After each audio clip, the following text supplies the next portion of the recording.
The ink was still wet on the document, smearing slightly where a single hot tear had fallen. Across the mahogany table, amidst the festive scent of roasted turkey and expensive pine, Ethan didn't look remorseful. He looked bored. His mother, Victoria, swirled her vintage wine and smiled as if she'd finally taken out the trash.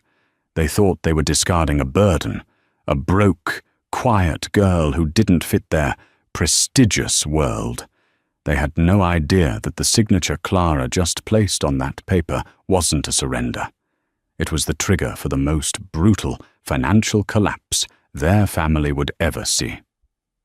Because the woman they just kicked out into the snow wasn't a nobody. She was the only daughter of the man who owned their debt. The grandfather clock in the hallway of the Sterling Manor chimed 7 times, the sound echoing hollowly against the marble floors. It was Christmas Eve, a night that was supposed to be filled with warmth, laughter, and the clinking of glasses. But inside the dining room of the Sterling family, the air was cold enough to freeze water. Clara sat at the far end of the long table, her hands folded tightly in her lap to stop them from trembling. She was wearing a simple navy dress, one she had bought at a thrift store 3 years ago. It was the best thing she owned. Around her, the dining room glittered with obscene wealth. The chandelier above was crystal, worth more than Clara's entire childhood home. The cutlery was heavy silver, polished to a mirror shine. At the head of the table sat Victoria Sterling, her mother-in-law. Victoria was a woman who wore diamonds like armor and viewed kindness as a weakness. To her right sat Ethan, Clara's husband of 3 years. Ethan wasn't looking at Clara. He was scrolling through his phone, a boredom etched into his handsome features that hurt more than anger would have. "Put the phone away, Ethan," Victoria said, though her tone was light, affectionate. "It's Christmas. We have business to attend to." Ethan sighed, sliding his phone into the pocket of his tailored Italian suit. "Right, let's just get this over with, Mother. I have a party to get to at the club by 9. Clara's heart gave a painful thud. A party? She had spent the last 2 days cooking this meal. She had roasted the goose, glazed the ham, and hand-peeled the chestnuts because Victoria claimed the staff never got the seasoning right. Clara's fingers were covered in small burns and cuts from the kitchen work. And now, Ethan was planning to leave before dessert. "Clara," Victoria said, her voice sharp, cutting through Clara's thoughts. "Yes, Victoria." Clara looked up, trying to keep her face neutral. "Do you know why we are eating in the small dining room tonight? Why there are no guests?" Clara looked around. Usually, the Sterlings hosted a massive Christmas gala.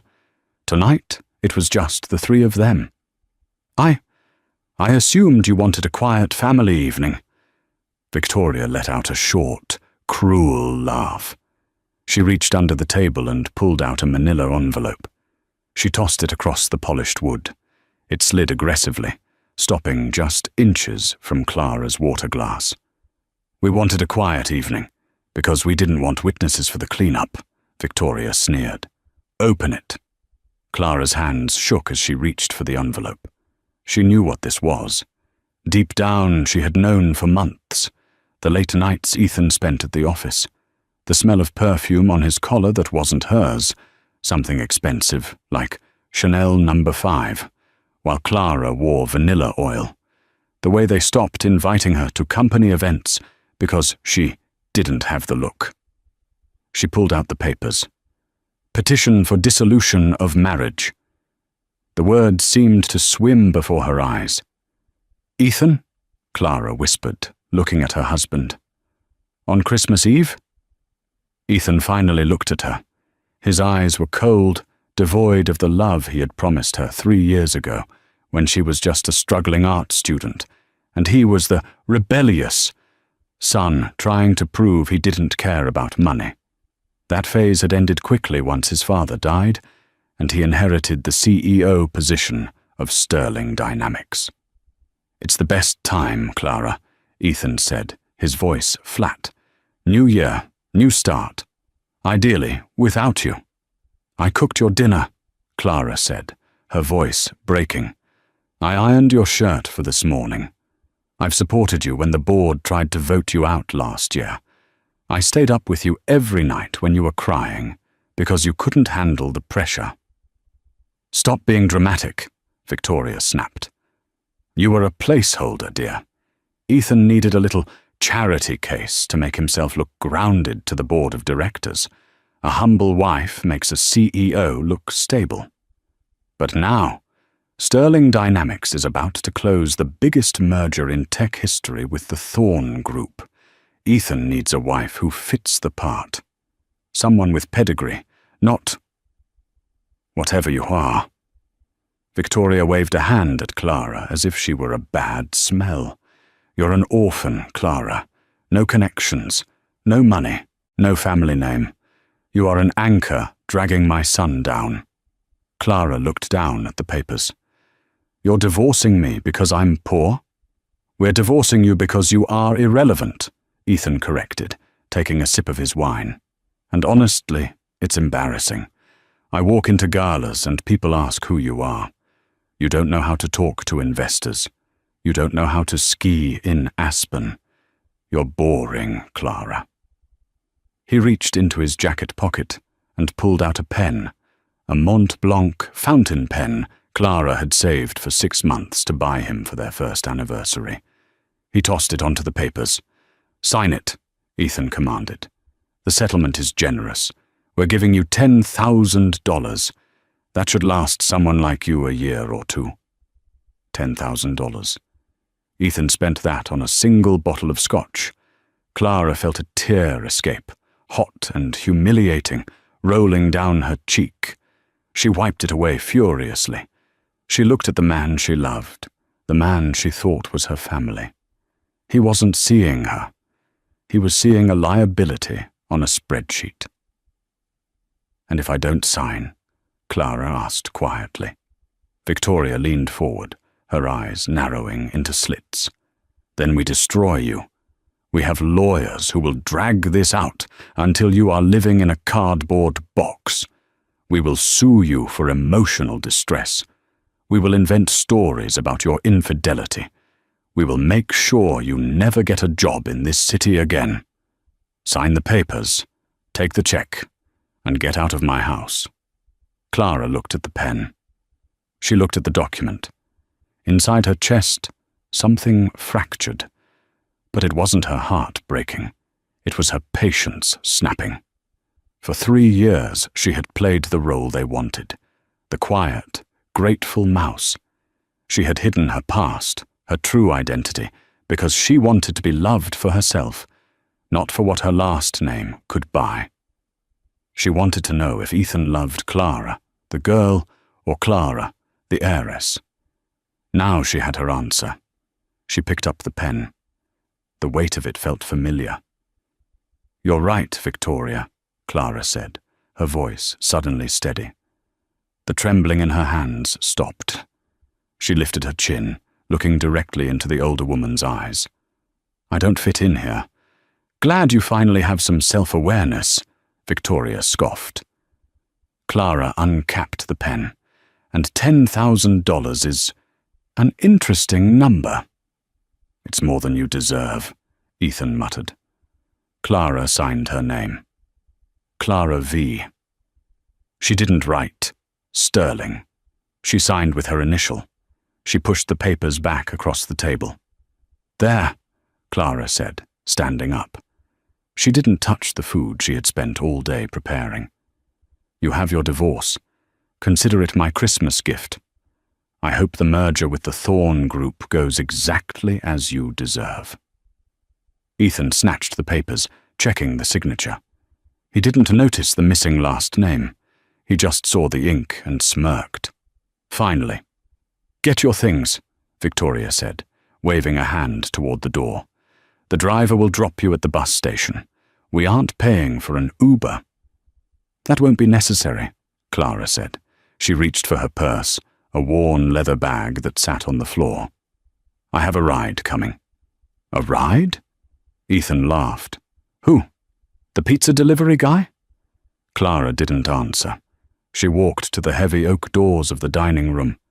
Before she left, she turned back one last time. The scene was picturesque. The rich mother and son, safe in their castle, victorious in their cruelty. "Merry Christmas, Ethan," she said softly. "Enjoy the silence." She walked out into the cold hallway, the heavy door clicking shut behind her. As soon as she was out of sight, Clara's posture changed. The slump in her shoulders vanished.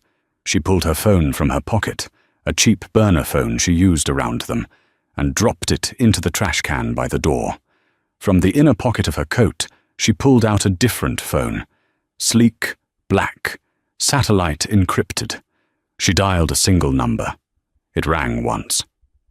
"Miss Thorne," a deep voice answered instantly. "It's done, Marcus," Clara said, her voice ice-cold, shedding the meek persona she had worn for 3 years like a heavy coat. "They signed. I'm waiting outside." "Understood, Ma'am. We are 30 seconds away. And your father?" "Tell Daddy I'm coming home," Clara said, pushing open the front doors of the manor. "And tell him to freeze the assets, all of them." Outside, the snow was falling heavily, blanketing the long driveway of the Sterling estate. But the silence of the night was about to be broken. Coming up the driveway wasn't a taxi. It wasn't a bus. Piercing through the snowstorm were the blinding LED headlights of a convoy. 3 blacked-out Cadillac Escalades, followed by a Rolls-Royce Phantom with diplomatic flags on the fenders. Clara stood on the steps, the wind whipping her hair, watching the vehicles that belonged to her real-life approach. Inside the dining room, Ethan poured champagne. "To the merger," he toasted, clinking glasses with his mother. And to the Thorne family money. They had no idea that the Thorne family money had just walked out their front door. Inside the dining room, the silence that followed Clara's departure was thick. Victoria took a sip of her wine, her eyes fixed on the window, where the snow swirled violently against the glass. "Finally," she breathed out, setting the crystal glass down on the coaster. "I thought she would cry more. It's almost insulting how quietly she left." Ethan stood up, walking over to the window to look out at the driveway. He loosened his tie, feeling a strange mixture of relief and irritation. He had expected begging. He had prepared speeches to counter her pleas for money. But she had just walked out. Suddenly, beams of light cut through the darkness of the front lawn. Ethan squinted. "Mother," Ethan said, frowning. "Is the legal team supposed to come tonight? I thought the due diligence meeting for the merger was scheduled for the 26th. Victoria frowned and walked to the window.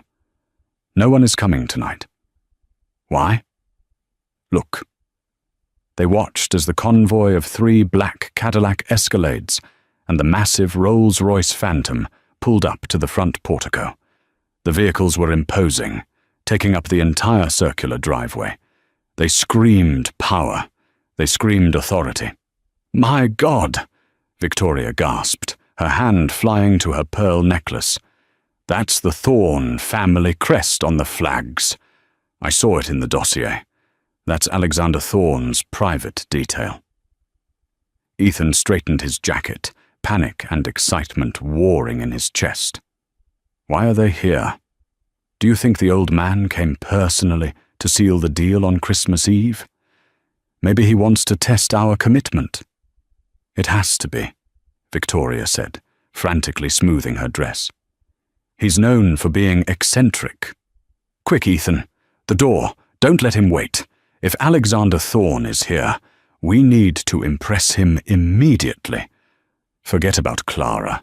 She's probably halfway down the road by now." Ethan rushed to the grand double doors of the manor. He threw them open, bracing himself against the biting wind. He put on his best winning smile, the one he used to charm investors. He watched as a mountain of a man in a black trench coat stepped out of the lead Escalade. The man, Marcus, ignored Ethan completely. He walked to the rear door of the Rolls-Royce and opened it. Ethan took a step forward, extending his hand. "Mr. Thorne, what an unexpected honor." His voice died in his throat. Mr. Thorne didn't step out. Instead, a figure walked toward the car from the shadows of the manor's pillars. It was Clara. Ethan blinked, confused. "Clara! What are you doing? Get away from that car. That is Mr. Thorne's vehicle, you embarrassing—" Clara didn't even look at him. She paused at the open door of the Rolls-Royce. The interior light glowed warm and gold, revealing plush leather seats and a waiting glass of champagne. Marcus, the giant bodyguard, bowed his head slightly. "Welcome home, Miss Thorne. Your father is on the line." Clara handed her old coat to Marcus, as if he were a coat check attendant. Underneath, she was still wearing the simple navy dress, but the way she stood had changed. She looked like a queen ascending her throne. "Thank you, Marcus," she said, her voice carrying over the wind, clear and sharp. Ethan stood frozen on the porch, snow wetting his expensive Italian loafers. "Clara? Wait. Why are you—" Clara turned just before entering the car. She looked at Ethan, shivering in the doorway, and then at the warm, bulletproof sanctuary of the Rolls-Royce. She offered him a small, pitying smile. "I told you I had a ride, Ethan," she said. She slipped into the car. The heavy door thudded shut with a sound like a vault closing. "Wait!" Ethan yelled, stumbling down a step. "Clara, who are you?" The driver didn't wait. The convoy began to move, the tires crunching over the snow, leaving Ethan Sterling standing alone in the cold, staring at the red taillights fading into the night. Inside the Rolls-Royce, the silence was absolute, insulating Clara from the howling wind. She leaned back into the heated massage seats. Her hands were shaking again, but this time it was from the adrenaline of freedom. She picked up the secure satellite phone resting on the center console. "Hello, Daddy," she whispered. "Clara." A deep, gravelly voice answered. It was a voice that made prime ministers nervous, but to her it was just safety. Alexander Thorne, the founder of the Thorne Group, the man worth $40 billion. "Are you out?" "I'm out," she said. "I signed the papers." "Did they hurt you?" The voice dropped an octave, dangerous and low. "Not physically," Clara said, looking out the window as the trees of the Sterling estate blurred past. "But they broke everything else, Dad. They humiliated me. They threw me away like garbage because they thought I was poor." "They made a fatal error," Alexander said. "I assume the Christmas merger is off?" Clara hardened her heart. She thought of Victoria's sneer.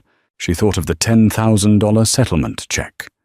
She thought of the 3 years she spent cooking, cleaning, and trying to be enough, only to be traded in for a business deal. "No, Dad," Clara said, her eyes flashing. "Don't cancel the meeting. Let the merger proceed." "Excuse me?" Alexander sounded surprised. "I want to be there," Clara said. "The acquisition of Sterling Dynamics is scheduled for tomorrow morning, right? The final signing?" "Yes, December 26th, 9:06 a.m. "Good," Clara said. "I'll see them there. But Dad, I don't want to buy their company anymore." "What do you want to do then, Princess?" Clara watched the gates of the Sterling estate open for her convoy. "I want to bankrupt it. I want to buy their debt, call in their loans, and take everything they own. I want Ethan to know exactly who he divorced." Alexander Thorne let out a low chuckle. "That's my girl. The jet is waiting at the private airfield. We'll be in Manhattan by midnight. Get some sleep, Clara. Tomorrow, we go to war. December 26th, 8:30 a.m., Sterling Dynamics headquarters, downtown Metropolis. The morning after Christmas was usually quiet in the financial district, but the top floor of the Sterling Dynamics tower was buzzing with nervous energy. Ethan Sterling paced the length of the boardroom, checking his reflection in the floor-to-ceiling windows. He looked impeccable in a charcoal Tom Ford suit, but his eyes were bloodshot. He hadn't slept. The image of Clara getting into the Rolls-Royce had haunted him all night.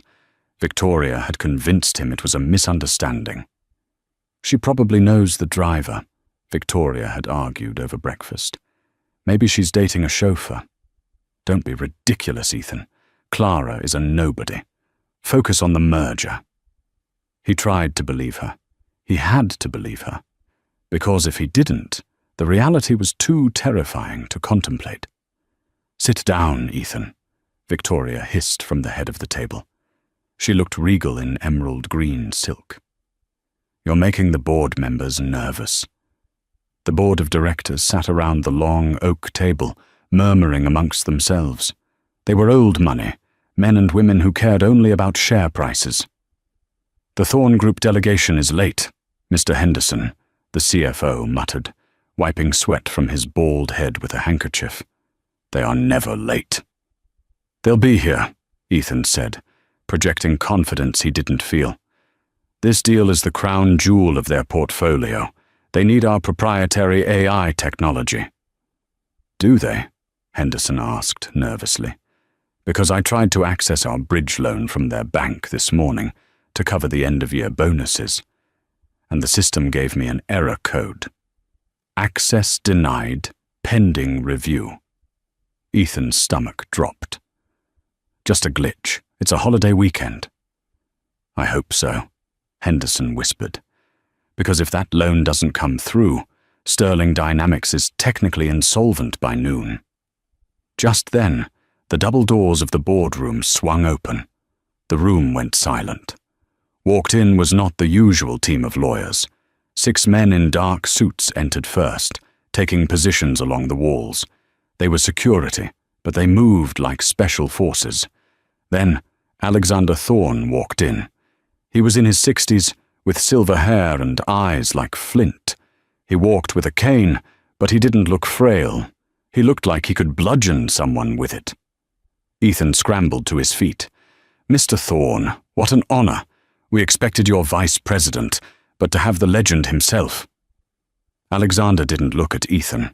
He walked to the opposite end of the table and pulled out a chair. He didn't sit.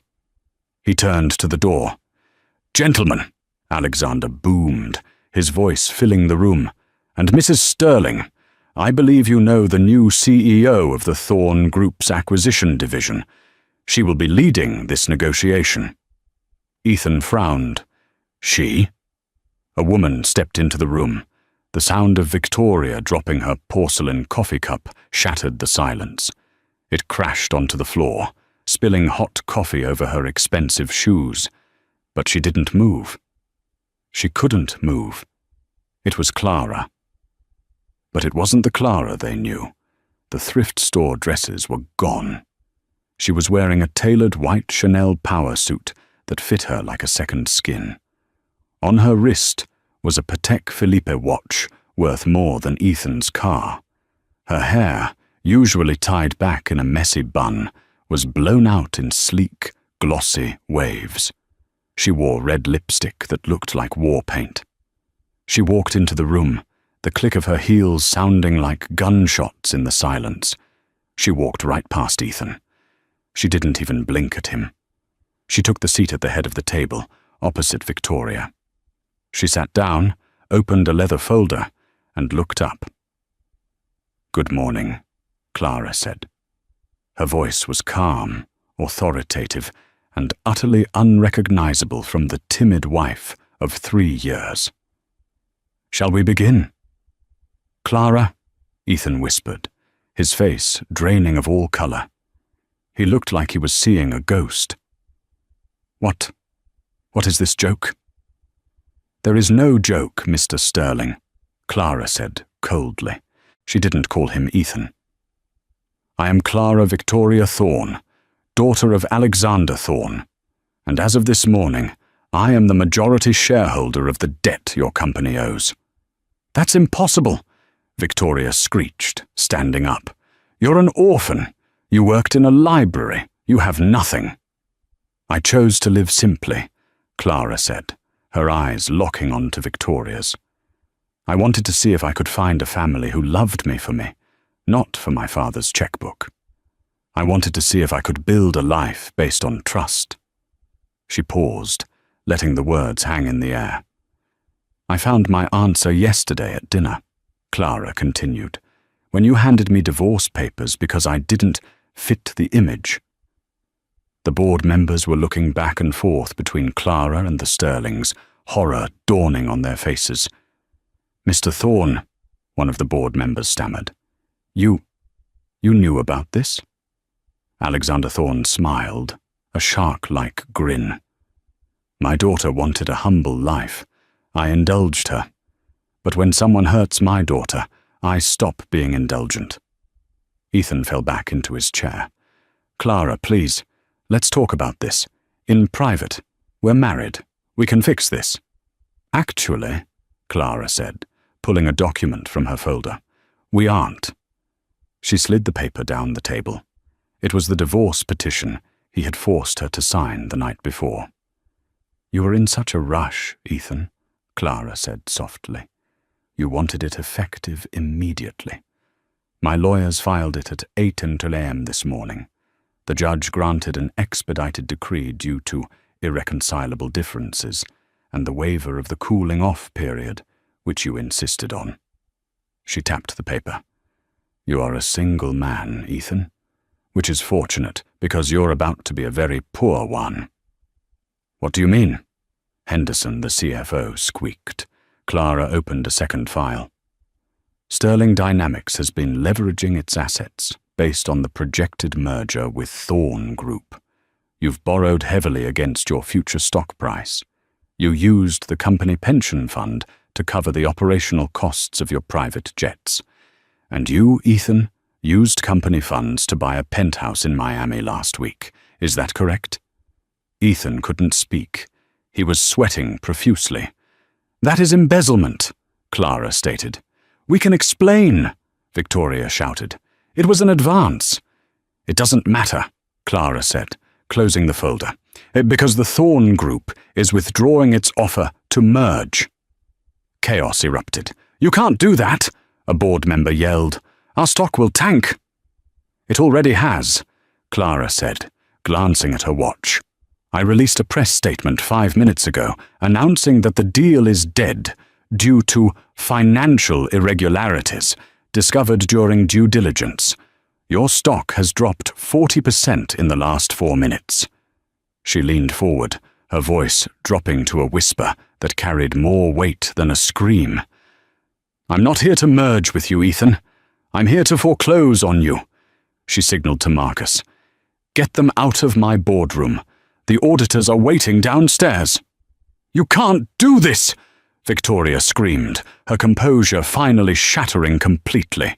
Her voice cracked, high and shrill, echoing off the glass walls of the conference room. "I am Victoria Sterling. My husband built this building." "And his son lost it," Clara replied, her voice dangerously calm. She didn't stand up. She didn't raise her voice. She simply gestured with a single manicured finger toward the door. "Remove them." 2 security guards, thick-necked and impassive, stepped forward. They weren't the usual building security. These were Thorne Group contractors. They didn't care about the Sterling name. One guard grabbed Ethan by the upper arm. "Don't touch me!" Ethan snarled, trying to jerk his arm away. "I'm the CEO." "Former CEO," Clara corrected, not looking up from her papers. "Currently, you are a trespasser. And since you mentioned the embezzlement of company funds for that Miami penthouse, I believe the police are waiting in the lobby. I'd suggest you go quietly, unless you want handcuffs in front of your employees." Ethan froze. The color drained from his face so fast he looked like a corpse. "Police?" Fraud is a serious crime, Ethan, Clara said, finally looking him in the eye. You used the employee pension fund as your personal piggy bank. Did you think no one would notice? Or did you just think you were too important to be caught? Clara, please, Ethan's voice broke. He stopped fighting the guard. The arrogance was gone, replaced by a pathetic, trembling fear. I did it for us. I wanted to give us a better life. Don't, Clara cut him off, sharp as a knife. You did it for yourself. You did it to buy jewelry for that woman you've been seeing at the Sapphire Club. Don't insult my intelligence by pretending it was for me.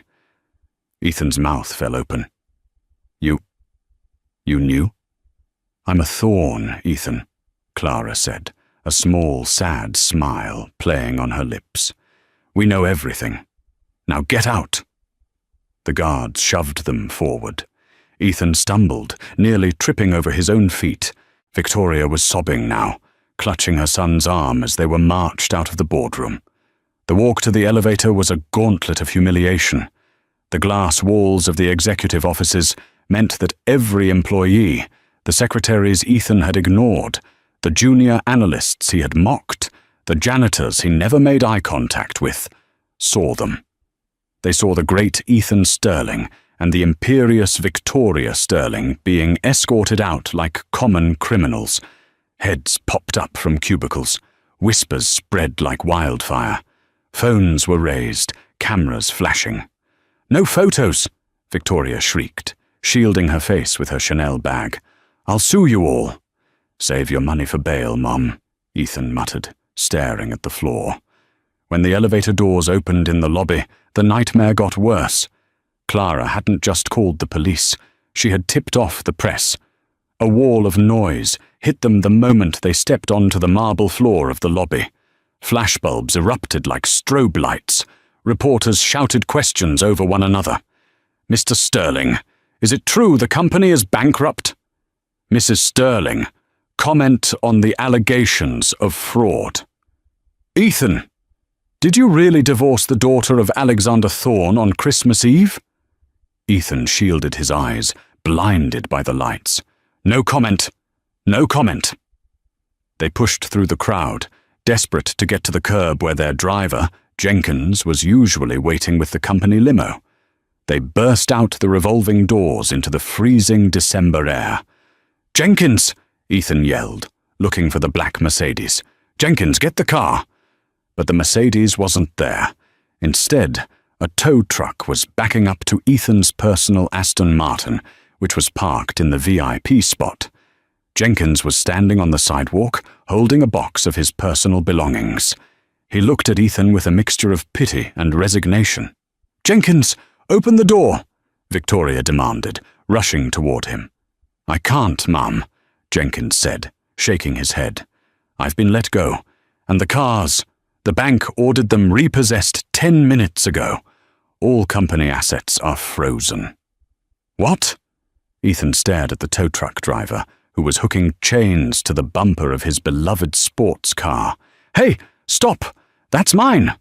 Not anymore, buddy, the driver grunted, not even looking at him. Bank says it belongs to the creditors now. Ethan turned around, panic rising in his throat like bile. He looked up at the skyscraper he used to rule. Standing in the window of the top floor, looking down like a god from Olympus, was a silhouette. Clara. She was watching them. Victoria began to hyperventilate. Ethan, how are we going to get home? My cards. My cards are in the office, safe. Ethan reached for his wallet. He pulled out his black Amex. He turned to a nearby taxi that had stopped to watch the commotion. I'll give you $500 to drive us to Sterling Manor, Ethan told the driver. The taxi driver looked at the card, then at his phone where the news was already breaking. Sterling dynasty crumbles. Fraud exposed. Sorry, pal, the driver sneered. Machine's broken. He drove off. Ethan stood on the curb, the snow soaking into his suit, his mother sobbing into his shoulder, while the cameras continued to flash. It took them 3 hours to get back to the Sterling Manor. They had to take a public bus, a humiliation that made Victoria retch, and then walk the last mile up the long, snowy driveway because the bus didn't go into the wealthy estates. By the time they reached the front door, Victoria's heels were broken and Ethan's hands were numb. "We'll fix this," Ethan muttered, his teeth chattering as he fumbled for his house keys. "I'll call Isabella. Her father is a senator. He can pull strings. She loves me. She'll help us." Isabella. The woman he had been cheating with. The woman he thought was his perfect match. Rich, glamorous and exciting. Unlike boring, quiet Clara. He shoved the key into the lock. It didn't turn. "What is it now?" Victoria moaned, shivering. "It's stuck," Ethan grunted, jiggling the handle. "The key won't work." "That's because the locks have been changed," a voice said from the other side of the door.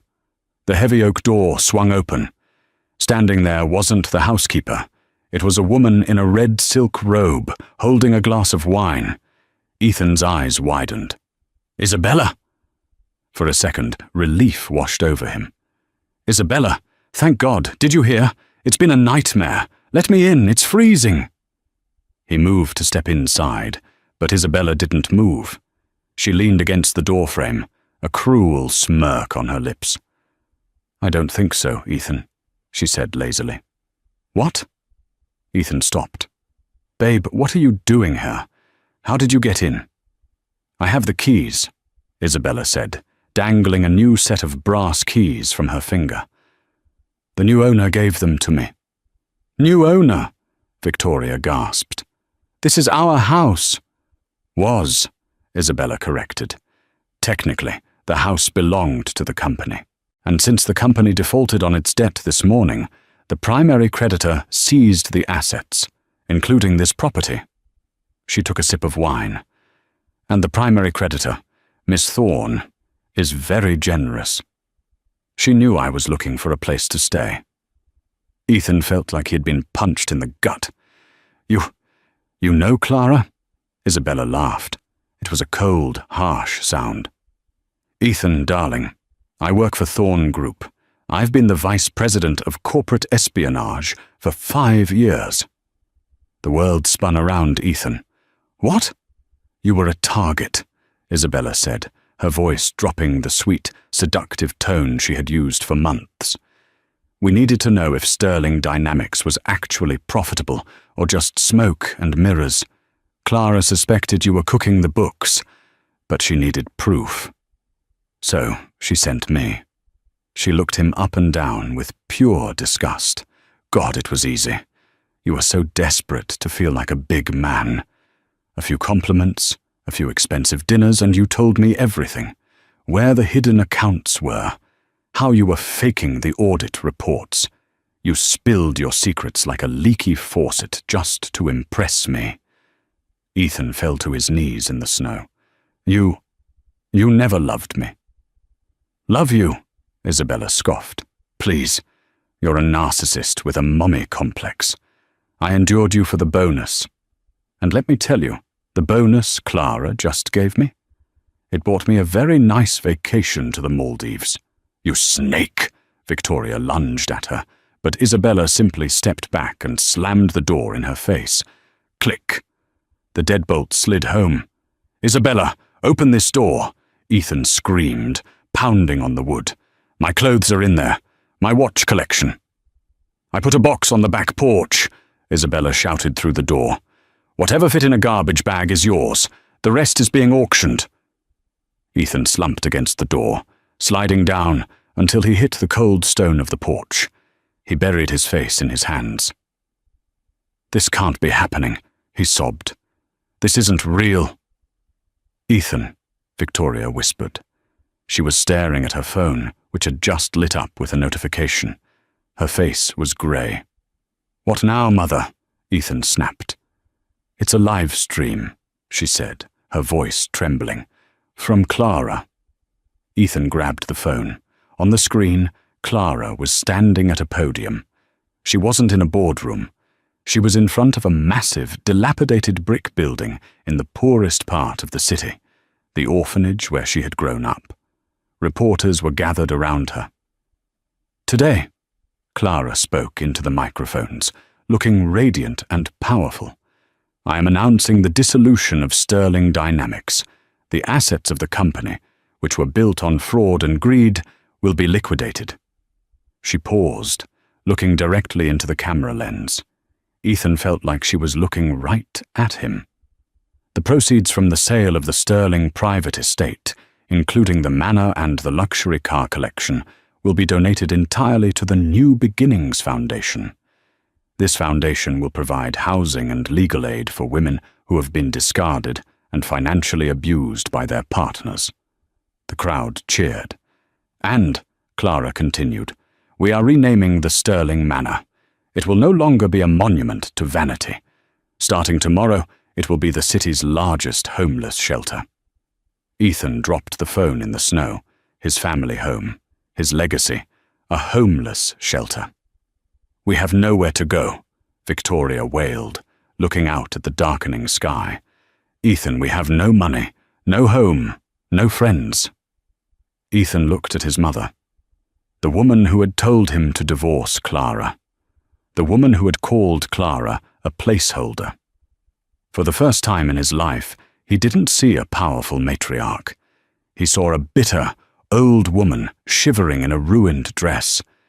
And he realized, with a clarity that shattered his soul, that he had traded a diamond for a rock.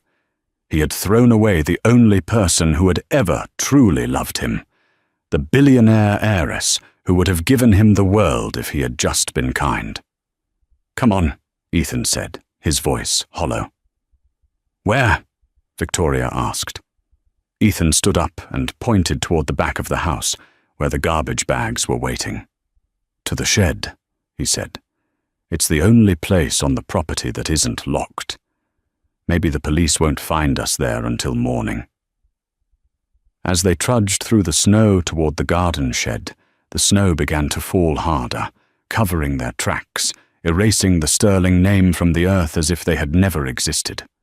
The Grand Metropolitan Hotel was the epicenter of the city's wealth.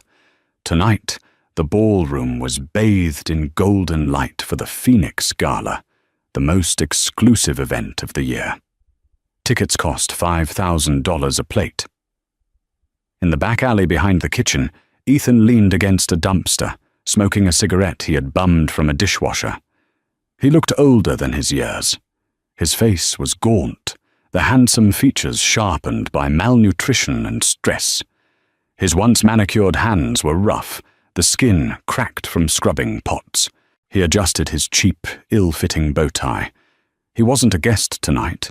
He was a temp server, hired by an agency for minimum wage. "Hey, Sterling!" the floor manager barked, kicking the back door open. "Quit loitering. Table 1 needs champagne. Move it!" Ethan flinched. He hated that name now. It was a curse. After the scandal, no one would hire him. He was toxic. He and Victoria were living in a cramped, moldy studio apartment on the edge of town. Victoria spent her days staring at the wall, muttering about her lost diamonds. Ethan spent his scrubbing floors and serving the people he used to golf with. "I'm coming," Ethan muttered. He grabbed a tray of crystal flutes and walked into the ballroom. The noise hit him. Laughter, jazz, the clink of silverware. It was the sound of his old life. He kept his head down, terrified someone would recognize him. He weaved through the tables, placing drinks. "Server," a man called out. Ethan froze. He knew that voice. It was Greg Miller, his old college roommate and former business partner. Ethan walked over, praying Greg wouldn't look up. "Champagne, sir?" "Yeah, hit me," Greg said, distracted, looking toward the stage. "God, can you believe she's here? She looks incredible." Ethan poured the wine, his hand shaking slightly. He followed Greg's gaze to the stage. The lights dimmed. The master of ceremonies stepped up to the microphone. "Ladies and gentlemen," the voice boomed, "please welcome the woman of the hour, the CEO of Thorn Enterprises and the founder of the New Beginnings Initiative, Ms. Clara Thorne. Ethan dropped the bottle. It smashed against the table, spraying expensive champagne over Greg Miller's tuxedo. "You idiot!" Greg shouted, jumping up. "Look what you—" Greg stopped. He looked at the server's face. He squinted. "Ethan," Greg whispered, his eyes widening. "Ethan Sterling? Is that you?" The table went silent. People turned to stare. The disgraced CEO, the fraudster, standing there in a stained waiter's uniform. But Ethan didn't hear them. He was staring at the stage. Clara walked out. She was breathtaking. She wore a gown of midnight blue velvet that shimmered like the night sky. Diamonds, real, heavy Thorne diamonds, glittered at her throat. She looked powerful, serene, and utterly untouchable. She took the microphone, her eyes scanning the crowd. For a heartbeat, her gaze seemed to land on the commotion at table 1, on Ethan. She didn't flinch. She didn't look angry. She didn't look sad. She looked through him as if he were part of the furniture, as if he were a ghost. "Thank you," Clara said, her voice smooth and confident. 6 months ago, I was told I didn't fit into this world. I was told I had no value. The crowd murmured. They knew the story. "But value isn't determined by a last name," Clara continued. "It is determined by integrity. Tonight, we raised $20 million for those who have been left behind." Ethan felt tears pricking his eyes. He wanted to scream. He wanted to run to the stage and beg her forgiveness. He wanted to tell her he missed her cooking, her laugh, her warmth. "Get him out of here," the floor manager hissed, grabbing Ethan by the collar. "You're fired, Sterling." "Wait," a voice commanded. Clara had stepped down from the stage. She was walking through the crowd. The sea of wealthy elites parted for her like the Red Sea. She walked straight to table 1. The floor manager froze. "Miss Thorne, I'm so sorry. This incompetent—" Clara held up a hand. Silence fell. She stood 2 feet from Ethan. She smelled of vanilla and power. Ethan fell to his knees. He couldn't help it. The shame was too heavy. "Clara," he choked out. "Clara, I'm sorry. I'm so sorry. Look at me. I have nothing. Please, I still love you." The crowd watched, breathless. This was the drama they craved. The fallen prince begging the queen. Clara looked down at him. Her expression was unreadable. She reached into her clutch. Ethan's heart leapt. Was she going to give him money? A phone number? A second chance? She pulled out a single coin, a quarter. She placed it on his tray amidst the broken glass. "For the service?" Clara said softly. "Clara," Ethan whispered. "You said $10,000 should last me a year," Clara said, her voice loud enough for the table to hear. "I think 25 cents is accurate for the value you brought to my life." She turned around. "Marcus, let's go." "Yes, ma'am," the giant bodyguard said, appearing at her side. Clara walked away, her head high, leaving Ethan kneeling in spilled champagne, clutching a quarter, while the entire room erupted in whispers. The city was preparing to celebrate. Fireworks were being loaded onto barges in the harbor, and champagne corks were popping in penthouses across the skyline. But down on 4th Street, under the flickering amber light of a broken street lamp, there was no celebration. The wind howled through the cracked pavement, carrying with it the biting chill of a blizzard that refused to break. Ethan Sterling sat on the edge of a frozen curb, his expensive Italian suit now stained with mud and stiff with grime. Beside him sat 2 black garbage bags, the sum total of the Sterling legacy. Victoria sat on one of the bags, rocking back and forth. Her hair, once a perfectly coiffed helmet of blonde ambition, hung in greasy, graying strands around her face. She was muttering to herself, listing the names of people who weren't answering her calls. The senator. "He'll call back," she whispered, her teeth chattering. And the Davises. We summered with them in the Hamptons. They won't let us freeze." Ethan didn't have the heart to tell her that the Davises had blocked their numbers 3 days ago. He stared at his hands. They were raw, the knuckles split from the cold. Just a week ago, he had been serving champagne at the gala, hoping for a tip. Now, he was hoping the homeless shelter, the one Clara had built in his childhood home, had a spare cot. A black sedan slowed down as it passed them. For a second, Ethan's heart leapt. Is it help? Is it a friend? The window rolled down. It was a man Ethan recognized, a junior analyst he had fired 2 years ago for wearing cheap shoes. The man looked at Ethan, then at the garbage bags. He didn't smile. He didn't offer a ride. He simply took a photo with his phone, rolled the window up, and drove away into the warmth of the night. Ethan put his head in his hands. The humiliation was absolute. He had lost the company. He had lost the house. He had lost his dignity. But the worst part wasn't the poverty. It was the memory of Clara's eyes at the gala. She hadn't looked at him with hate. She had looked at him with indifference. That hurt more than any scream. High above the misery of the streets, in the penthouse suite of the Thorn Tower, the air smelled of roasting coffee and old money. Clara stood by the floor-to-ceiling window, looking down at the city. She was wearing a cashmere sweater and holding a mug of hot tea. The silence here was heavy, but it was a peaceful heaviness. It was the silence of safety.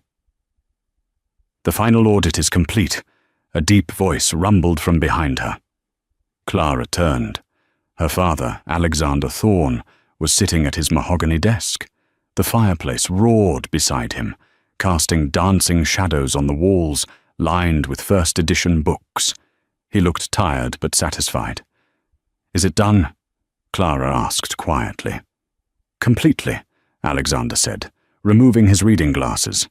"The Sterling Dynamics acquisition has been finalized. We liquidated the toxic assets and retained the proprietary tech. The profit margin is already projecting at 15% for Q1. "And the staff?" Clara asked. She didn't care about the profit. "Retained," Alexander assured her. "All the employees Ethan tried to fire to save his own bonus? We gave them raises. The pension fund he raided has been replenished from his personal asset seizure." "You saved them, Clara." Clara nodded, a knot of tension releasing in her chest. "Good. Then it's over. I can finally close this chapter." "Not quite," Alexander said.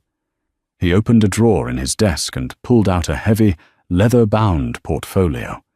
It looked ancient, the leather cracked with age. "There is one last document you need to see. I didn't show you this before because, well, I wanted to see if Ethan had even a shred of decency in him." Clara frowned, walking over to the desk. "What is it?" "Your grandmother's final will and testament," Alexander said, sliding the portfolio across the polished wood. "Specifically, the matrimonial trust clause." Clara opened the folder. The paper inside was yellowed parchment, covered in elegant looping calligraphy. She scanned the legal jargon until her father's finger landed on a paragraph near the bottom. Clause 4B. The fidelity provision. "Read it," Alexander urged softly. Clara read aloud, her voice trembling slightly. "Upon the marriage of any female heir to the Thorne fortune, a sealed trust fund containing the sum of $500 million shall be held in escrow. This trust is to remain secret and inaccessible for a probationary period of exactly 3 years. Clara paused. 3 years? We were married for 3 years. "Keep reading," Alexander said, a dark amusement in his eyes. "If the marriage remains intact, and the spouse proves faithful and supportive upon the commencement of the 4th year, defined as 12:01 a.m., on December 25th, following the 3rd anniversary, The spouse shall be granted full co-signatory rights to 50% of the principal amount, as a reward for valuing the heir over the fortune. Clara stopped breathing for a moment. She looked up at her father, her eyes wide with shock. "Dad." "The timeline." "Do the math, Clara," Alexander said, leaning back in his leather chair. "You celebrated your 3rd anniversary on November 20th. The probationary period ended at 1 minute past midnight on Christmas Day." Clara's mind raced back to that night. The dinner, the cold goose, the way Ethan had tossed the pen at her. "He forced me to sign the divorce papers at 7 p.m. on Christmas Eve," Clara whispered. 5 hours, Alexander said, holding up 5 fingers. "He missed it by 5 hours.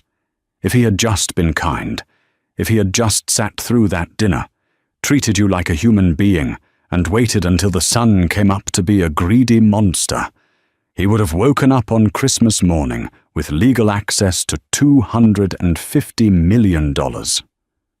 Clara stared at the document. The irony was so sharp it almost cut her. Ethan had destroyed his marriage, his company, and his life chasing money.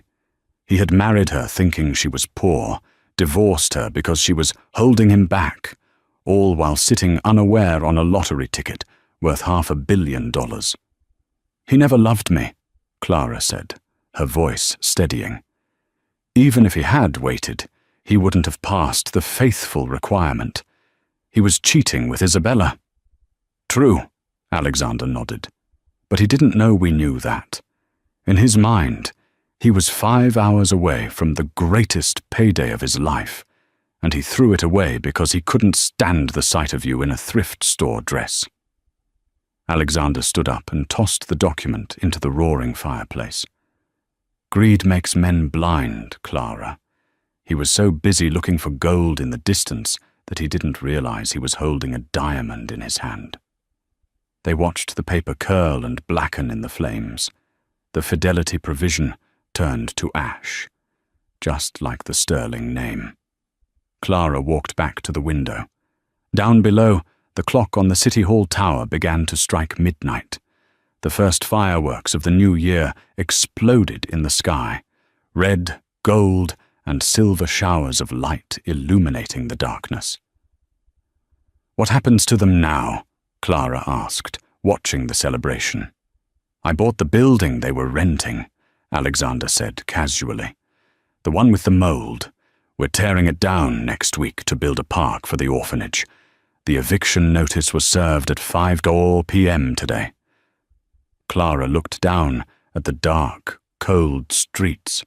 She pictured Ethan and Victoria down there, watching the same fireworks, freezing, hungry, and alone.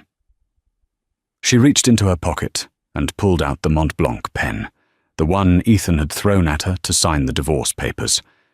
She had kept it. "Do you want me to send a car for them?" Alexander asked, testing her.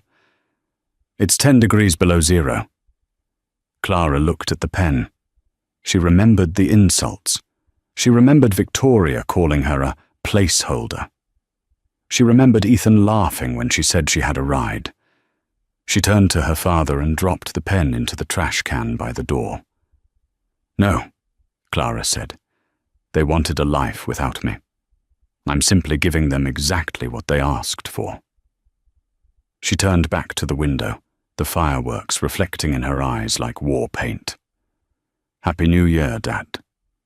"Happy New Year, CEO Thorne." Down on the street, as the city cheered and the bells rang out, Ethan Sterling wrapped his arms around himself, shivering violently. He looked up at the penthouse far above, where the golden light spilled out into the night. He didn't know about the trust fund. He didn't know about the 5 hours. But as he sat in the dirt, he felt the crushing weight of a universe that had balanced its scales. He had signed his name on the paper, but Clara had written the ending. And that is the tragic, satisfying end of Ethan Sterling. He spent his whole life chasing gold. never realizing he was holding a diamond until he threw it away. It's a brutal reminder that when you marry someone, you marry their heart, not their wallet. But sometimes, karma makes sure you lose both if you can't tell the difference. If you enjoyed this story of betrayal, revenge, and the ultimate comeback, please give this video a like. It really helps the channel grow. And if you want more stories where the underdog takes everything back, hit that subscribe button and turn on the notification bell so you never miss a twist. What would you have done if you were Clara?